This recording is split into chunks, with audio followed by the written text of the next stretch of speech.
This part of the pre-recorded session focuses again on the assignment, but providing a greater or more detailed overview. So let's look at the understanding of socio-pedagogics, or what is your understanding of socio-pedagogics? As we can see from the term, it is a combination of sociology and social aspects, and pedagogics, which is teaching and learning of children. So the purpose of this module thus far is to develop a detailed knowledge and appreciation of socio-pedagogics as a social science, and to gain an understanding of the factors relating to the child's individual and social mechanisms, which include family, school, media, and society in general. So you are required to critically analyze the child's progression within this sociological context to assess the impact of family, school, media, and society on the child's academic, emotional, and social development. Okay, so essentially when you look at your case study for your assignment as well, that is what you will be doing. The assignment is due on the 17th of September with a weighting of 20%. These are the technical requirements, the font size, the details on the front page of your assignment or your Word document. Please ensure that you use correct referencing techniques and the Stadio referencing system and credible references. So no websites or Wikipedia, but only textbooks and peer-reviewed journals. And also ensure that you submit your assignment using the correct Turnitin assignment submission portal. Okay, if your Turnitin percentage is over 15%, then you need to resubmit. So paraphrase a bit better and reference more appropriately, and then resubmit to reduce that score. Okay, so essentially you need to know what is the role of the family in the life and development of young children, which we covered in detail in Unit 2. You are presented with a case, the family of the Finn children, or the child-headed family structure with the 4 Finn children.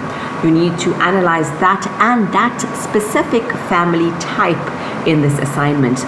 You get 10 marks for the format, structure, and layout of your assignment. Ensure that you do not use point forms or long paragraphs, but use suitably sized paragraphs that are appropriate for academic writing. And there is good flow in your ideas from paragraph to paragraph. For 5 marks, you need to have a captivating and good, clear introduction that tells us what your assignment is going to be about. You may add a quote to make your introduction more meaningful, but remember to reference that quote properly and include a page number if available. For 30 marks, you need to discuss what a child-headed family type is and how that influences your the development of children, the holistic development of young children. For this section, you need at least 3 to 4 research sources, and should be approximately 2 pages in length. Try to apply a South African lens or discuss this family type in a South African context.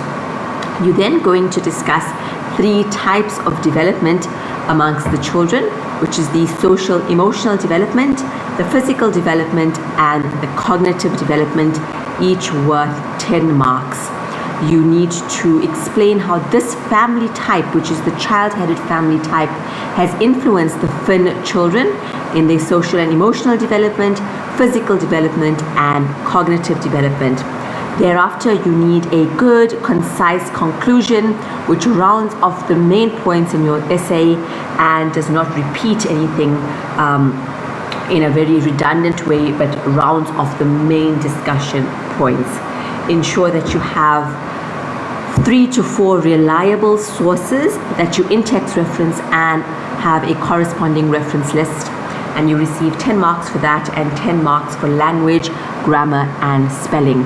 So ensure that you proofread your assignment before submitting and use the rubric to see how the markers will be assessing your writing. Okay, so it is an academic assignment, which is just one piece that requires you to respond to the question. So the general question is, what role could the family play in helping the children develop? Which we are specifically looking at the one type of family and that specific case. Okay, so you introduce that essay of family influence in development, in child development in your introduction, but then in the body of the essay, you will start discussing the child-headed family type, and thereafter the case study, and link it to the case study, and thereafter conclude. So overall, this is how your assignment should be structured. You should have one paragraph with the introduction with no more than 200 words, then a maximum of 2 pages for the first part of the body and maximum of 2 pages for the second part of the body, and then 1 paragraph for the conclusion. So no more than 5 pages. Okay, again, the format needs to be correct. No abbreviations, subheadings, or bullet points are allowed. Make sure that you write in good, coherent paragraphs that have good flow. Okay, again, carefully read your study guide, your module unit, to any content relevant to this topic and the case study and assignment instructions. Ensure that you actually understand what is required of this assignment and highlight as you read so you don't omit anything important. Pay attention to the rubric so you know how the marks are allocated for this essay. Plan your assignment. So before you actually start writing, plan what each paragraph is going to be about and how you're going to arrange your essay. You feel free to use a mind map or whatever method works well for you. Okay, so again, this is how your assignment is going to be marked. For format, we're looking at excellent format structure, clear, logical layout and writing, where you get an excellent 10 out of 10 there. If that is lacking, then you will get a lower mark. Okay, and then your introduction as well should have an introductory sentence which sets the tone and the scene for your essay. What is this essay going to be about? And for this essay, it will be the role of family in child development. Okay. Then thereafter, we're using critical discussion. So when you have a clear critical discussion, so where you look at both sides or multiple sides of a situation, that is a critical analysis. And when you link it to a South African context in an extensive, appropriate way using evidence-based research, you can get a great mark for that section. Then if you discuss the 3 types of development or the 3 spheres of development in the case study in relation to this family type, and understand and demonstrate understanding of theory by supporting evidence from the case study, this shows that you understand the content, then you should get an excellent mark there as well. So the 3 types of development, you're looking at social and emotional development. So when we look at the FIN children, what aspects in their life are negatively influencing their social and emotional development? Ensure that you incorporate all 4 children in your discussion. But if we look at the positives, what could possibly be the positives in the environment, and who or what could be contributing to this? Okay, so whether it's school or society, etc. Then we look at the physical development.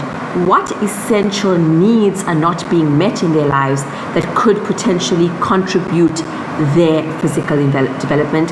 And on the other hand, what could enhance it? Again, use all 4 children in your discussion. Cognitive development is their thinking patterns. How is their brain development and their thinking development being done in their environment or being stimulated?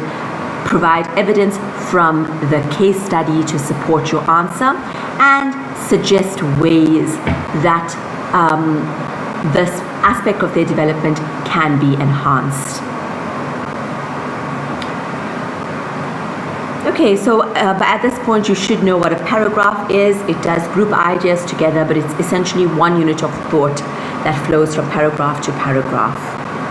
Right, it starts with a topic sentence. You have the sandwich or burger method, where you have a topic sentence introducing the paragraph. For example, a child-headed household is, etc., etc., or James and John 2020 define a child-headed household as, and then you support that sentence and you conclude that paragraph with a sentence that holds it all together. Transitional expressions are words that connect sentences such as however, moreover, furthermore, therefore, thus, because, although, etc. There we go. These are all of the examples. These slides will be available for you as well. And then a conclusion should be a final comment on the essay. It can be quite general. It can reiterate your position on this topic and a summary of the main points in your essay. And when you effectively draw all of this together, you will get a great mark in that section. Again, ensure that you use 3 to 4 reliable reference sources, so legitimate journal articles or textbooks, and reference it according to the Stadio reference guide in text and the corresponding reference list. Grammar, language, and spelling is extremely important, so proofread your work before submitting, or get a friend or a peer to proofread your work for you if that is what you prefer.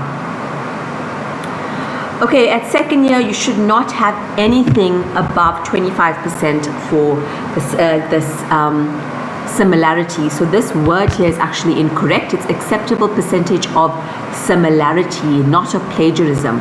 Acceptable percentage of similarity is 25%. Anything above that will not be acceptable.